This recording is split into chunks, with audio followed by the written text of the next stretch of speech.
herself, and then I'll help moderate the Q&A. Awesome. So hi, everyone. My name is Nan Pham. I'm the Workforce Development Manager at the Greater Phoenix Chamber Foundation based in Phoenix, Arizona. I lead our cybersecurity and IT collaborative, in addition to Apprenti Arizona, which is our tech apprenticeship program.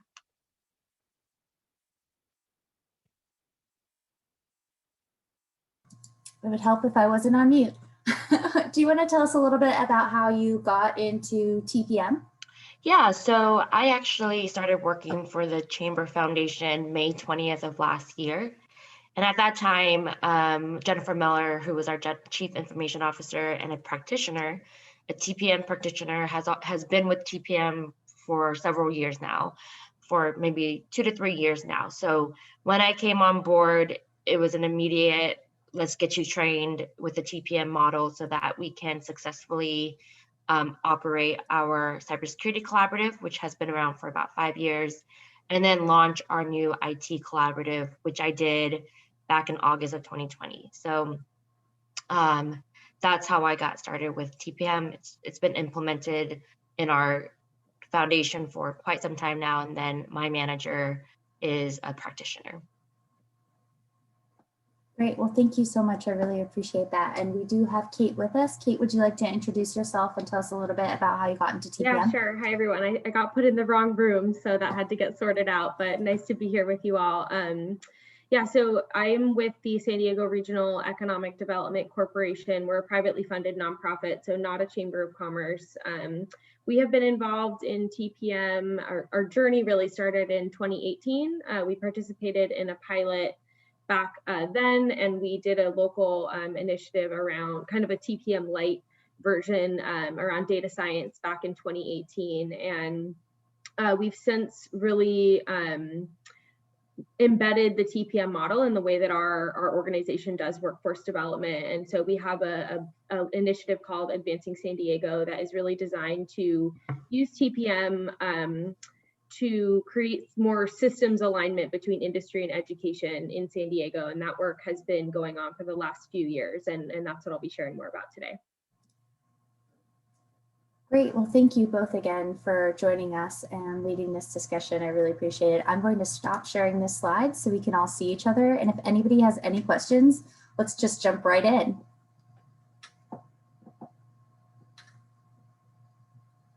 You can either raise your hand, throw it in the chat, or just unmute yourself and speak up. I can also go ahead and start asking some questions if nobody has any yet.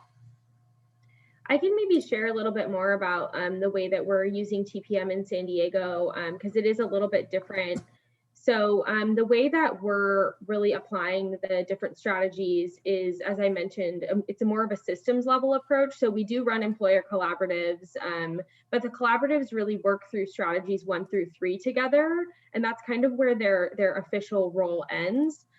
So what we do, and we are focused on high growth, high demand industries, and we build our collaboratives around those industries. And so each collaborative we've run so far, we've done one around software engineering, we've done one around engineering more generally, business roles, manufacturing. We're currently working through healthcare, and we'll be starting a life sciences collaborative in later this summer. And basically what we do with our employers is they work through strategies 1 through 3, as I mentioned, and then we communicate the results of the collaborative. So skills requirements for high demand jobs, for the most part, job projections. We share all of that very publicly, and we put a call out to all of our local talent providers to say, you know, who is training for these specific industry needs. And then the collaboratives designate the preferred providers that way. So the talent providers, when they apply, they submit program overviews, course descriptions, and they're evaluated not only on their alignment with industry needs, but their ability to reach and serve a diverse student body and a commitment to employer engagement. And so what we've slowly been doing over the last couple of years is building out really a network of preferred provider programs that we hope will showcase and highlight the different talent providers locally, our primary audience being employers, so that we can expand recruitment partnerships so that employers are inspired to look to new sources of talent for their recruitment needs. And there's no limit to the number of preferred providers that we designate through this process. And just a couple things about looking at technology fields that has been challenging, but has been a pretty big lesson learned for us, is that these industries, as you all I'm sure are aware, just are changing so quickly. And so that is really why this process has been so valuable, especially, some of the other industries that we've looked at. We put out our skills criteria, we share that with our talent providers, and nothing's really a surprise to them. That's not been the case with any of our really technology focused collaboratives. We put out the skills criteria, and there's some technology like frameworks that the talent providers have never even heard of. And so it requires a lot of additional follow-up and kind of hand-holding and advising from our collaborative partners directly to faculty so that they can better inform and improve programs to be aligned with industry needs. So that's been a really high demand request from our talent providers is, okay, we understand you've given us this skills criteria list for a software developer, but we need you to walk through each one of these, and so we can understand as faculty exactly the most appropriate way for us to be teaching these frameworks, because we'll blink and a year from now, all of it will be irrelevant. And so we really try to get ahead of that. We really try to understand, where is technology going? What are the new processes that you're using to develop software? What are the newest tools that you're using? With the understanding that it's very fluid and at a moment's notice it could change. And so that's been the biggest thing for us is, keeping that dialogue going and keeping that feedback loop really consistent with our talent providers and our employer partners. Thank you, Kate. That's a really great point. Anna, did you have a question? I did, and Kate started to dig into this issue, but I'm based in California as well, and hearing the ongoing need for IT and cybersecurity professionals, but at the same time, before I moved to Los Angeles, I was based in Sacramento. There's a huge fear right now of, well, not even a fear, it's a reality that Bay Area workers and Bay Area companies are going to start moving into Sacramento. We don't have a super highly skilled tech base there, or I would say they're not at Silicon Valley's level. And we'll hear things like, the local universities are working on Intel processors from over a decade ago, and that's what they're analyzing in their programs. So I just wanted to know, how you navigated, and I really hate to point at the faculty like this, but sometimes outdated faculty or faculty that isn't trained to the employer's needs and or equipment, right? So, what if the employers are saying, we need people trained at this level on this type of equipment, and the talent provider just doesn't have that, which is completely realistic. How do you navigate some of those pieces? Non, I don't know if you had any I can start on this one, but yeah, it's become really obvious when the faculty members have not been in industry for a long time. And I think that for the most part, are the faculty members, and that's why we really do engage the faculty level at each of the schools, because they're incredibly receptive to the feedback from industry. And it, as I mentioned, it requires a lot of that kind of follow-up one-on-one, them hearing it directly from, and these conversations get so technical. And I think this was kind of one of the things I was supposed to speak to, is that I'm not an IT professional, I'm not a cybersecurity professional, I'm not a software engineer. And so we really just being there as the facilitators and really empowering our faculty partners to ask the right questions to industry and let them get into the granular details about the ways in which each of the companies is using technology. And so we're really, there just to support and to encourage the faculty members to take advantage of the expertise or make use of the time with our employer partners, and don't be afraid to really get into the details about ways in which these types of skills are applied on the job. So for Arizona, specifically, I'm going to talk about our cybersecurity collaborative. We are currently doing a curriculum alignment at the high school level for 3 career technical education, IT and cybersecurity related pathways. And we actually, our first meeting we actually have a partnership with Phoenix Union High School District, and we also have a partnership with the Arizona Department of Education.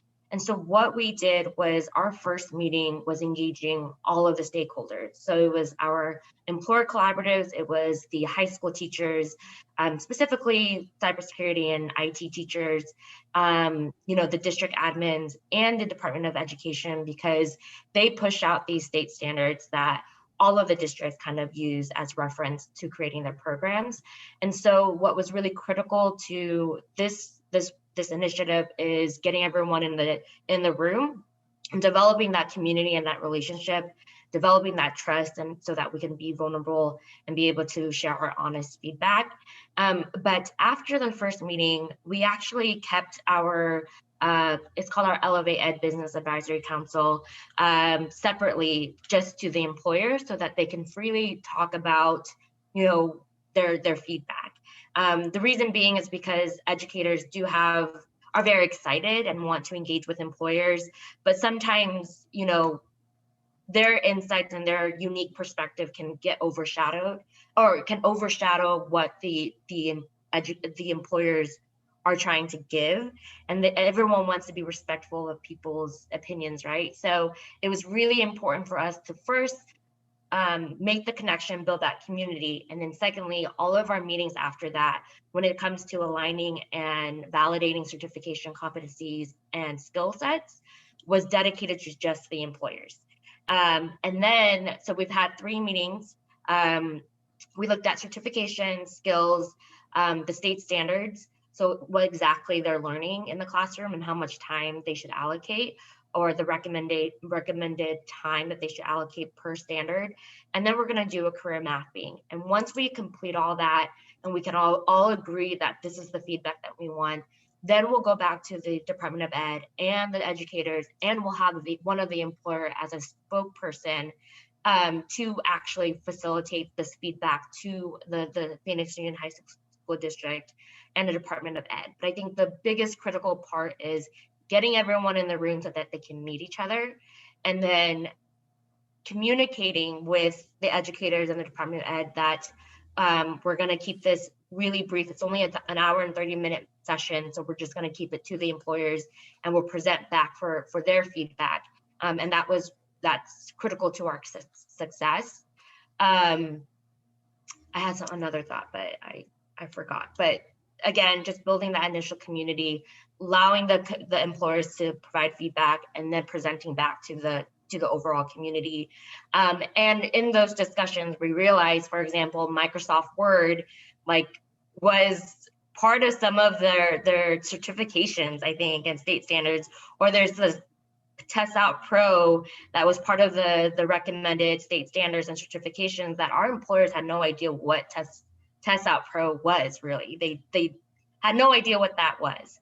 And so by having more of an intimate conversation with 10 employers, they can freely talk about this. And then obviously we'll include the educators after we make this recommendation.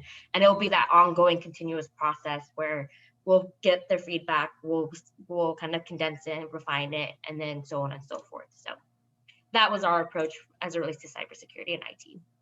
Can I ask you a quick question? So the first meeting was with the teachers, admin, the Department of Ed, and the employers, and you met with them, and then you had the employers by themselves, and then you took their recommendations. Okay, just want to make sure I got it all. Yeah, and the reason being is because they want to freely talk, and they aren't able to freely talk if educators feel like they're getting criticized, about what they're putting in their curriculum. So, but the important thing is communicating the reason why we're keeping it just employers, so there isn't any friction. Yeah, I definitely second that. And our employers work together for 4 or 5. It's interesting that you bring together everyone at the beginning. We don't do that. We kind of wait until later in the process to bring in our talent provider partners. But getting all of our employers on the same page has been critical for our process as well. And what that does too for us is that then our employer partners feel really invested in making sure that this information that they've worked so hard to put together gets into the right hands and gets really implemented. And then they get really excited as employers to see that feedback taken and used to make programs stronger. And that's been a big selling point for our employers too, is just that they have a real chance to make an impact on kind of the way that the next generation of students is going to be learning. Thank you. Okay, so we have our next question. Does apprenticeship play a role in your IT talent pipeline strategy? And if so, how do you engage employers into implementing this model of fulfilling their workforce needs? I can touch upon that. And I'm going to refer back to our cybersecurity collaborative. So again, we've been around for 5 years now. And one of the greatest pain point our employers continue to discuss is mid-tier cybersecurity and IT talent. It's been a really big problem for several years now that no one has been able to really figure out. And so one of our consultants actually attended a webinar or info session on Apprenti, which is a national organization that offers registered tech apprenticeships, one of them being cybersecurity, software development, IT business analysts, and so on and so forth. So how we brought about this was we have quarterly collaborative meetings, and we kind of pitch it to our employers. We know that mid-tier tech talent is a really big problem for you. We know that the traditional ways of finding talent is only kind of giving us entry-level talent right now that you all say is not needed, that you have plenty of entry-level talent. So we found out that there's this apprenticeship program called Apprenti that we want to bring to Arizona as our own kind of Apprenti Arizona, essentially.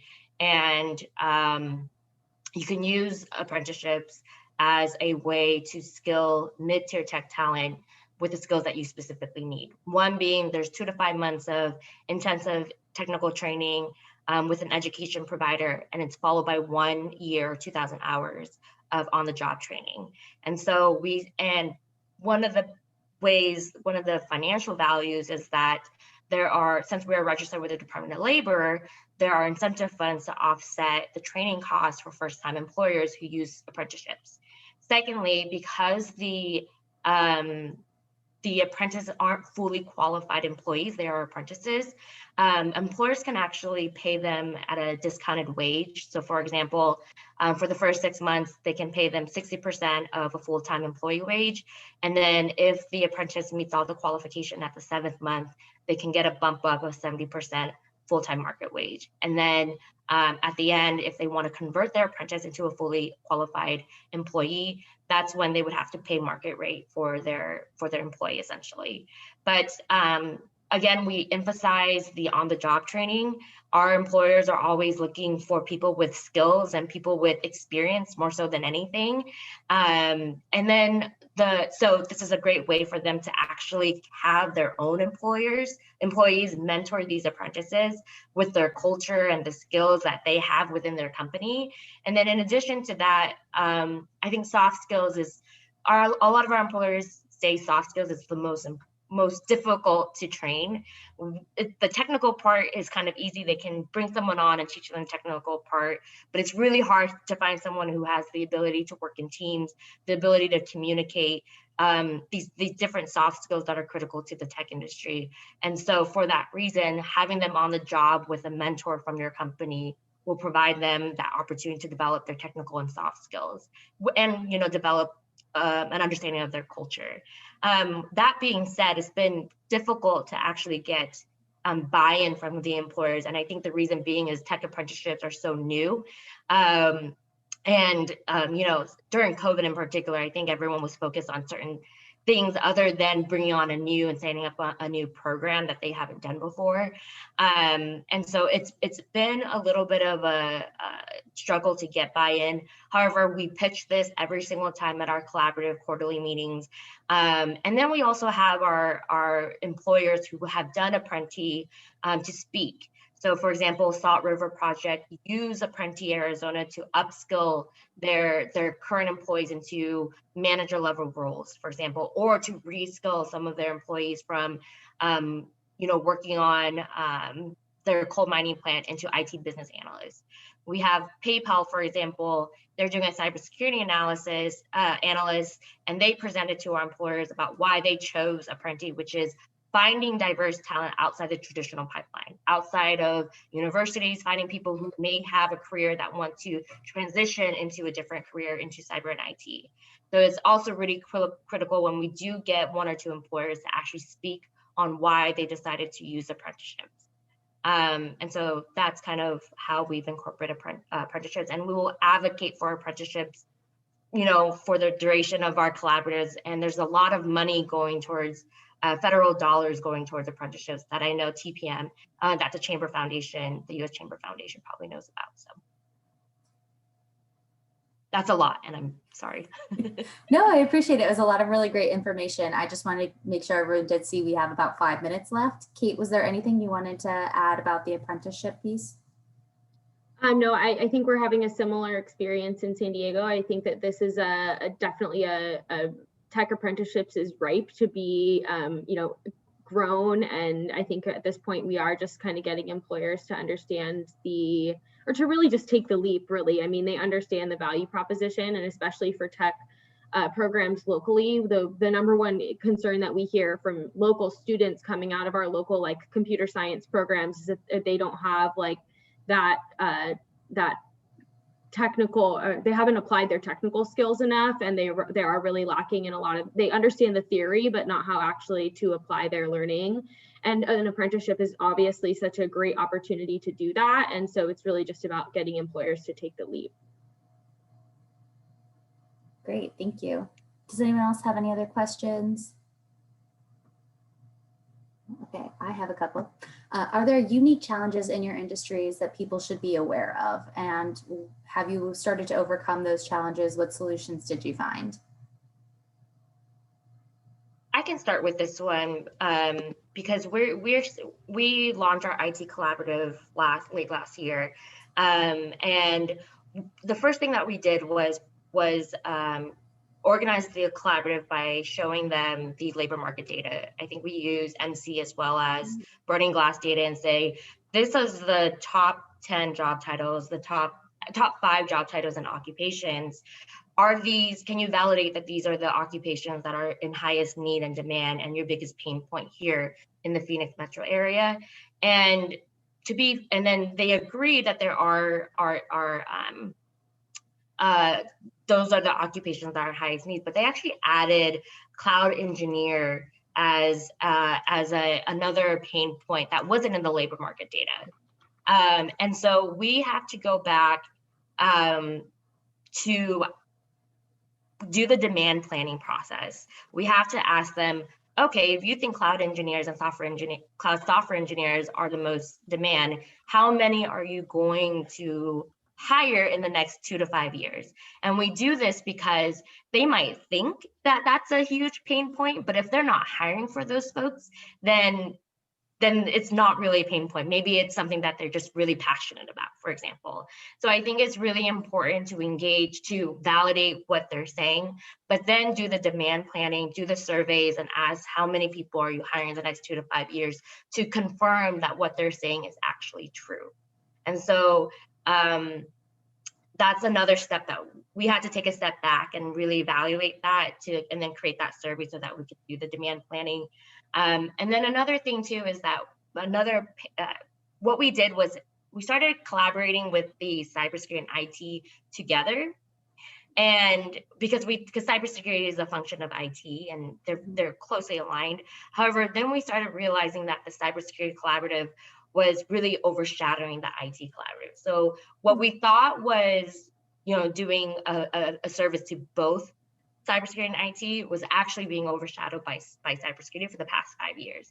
And so 5 months. So we're going to reconvene with our IT collaborative in the next couple of months to really hone in into their pain points, and then go back to a quarterly meeting with both cyber and IT where they can report back about some of the initiatives that they've done. And so that was another lesson learned. And then another lesson learned, one more thing, is that our employers decided that they want to do this externship rotation. So there's 7 of them, and basically 17 externs will go through, will work with PayPal for an hour and learn about the industry. They'll learn about Salt River Project, then Nationwide, and they go through this program of learning the industries from 7 different employers who have unique backgrounds and industry backgrounds. And we did that because they wanted to do that. But as they were doing that, they said, maybe we should also create these archetypes, or like we should look at skills and competencies of the different like cybersecurity analyst roles or software engineers roles at the entry, mid, and senior level, which is, I believe that's strategy 3. And so we followed what the employers wanted, and then we kind of bring we'll align TPM to what they want. So that was another lesson learned. You'll have to adapt with the TPM model and meet the needs of the employer. Great, thank you. Kate, did you want to add anything to that? We do have about 1 minute left. Yeah, I just want to echo the importance of validating the job projections, because we had the same issue actually with cloud engineers specifically, and then we surveyed them and it was like a fraction of the actual number of jobs that they were hiring, and we focused on software engineers because it was just completely took over any of the other jobs. But software engineers have been around for a long time. Cloud engineers are like a hot new job, so employers wanted to look at that. So definitely just validating that piece of it for our own sake. And then the other thing would be too, is that I think as you're looking at some of these IT positions, the amount of information available on skills is really, really lacking. And it's like very broad, and you'll see that it'll say like top skill for a software engineer is like software engineering. And like, that's not helpful when you're trying to inform local programs. And so really relying on the expertise of your collaborative members to provide that extra level of detail about skills requirements has been really important for us in these IT focused collaboratives. Great, thank you. And yes, I'll make sure any questions that were in the chat get sorted out to you guys as well. So if anybody has anything else that they want answered, wants to connect with Kate and with Nang, I'm happy to connect y'all. So just let me know. We probably do need to head back into the main room now, where they'll close this out. I know that there's a survey that'll be sent to y'all as well. But I'll throw my information right here in the chat. I know you guys also have Jamie's and Nikki's, but just want to make sure that you have this as well. And thank you all so much for joining. I really appreciate it. And we can go ahead over back to the main room. Thank you. So click leave room, don't leave the whole meeting.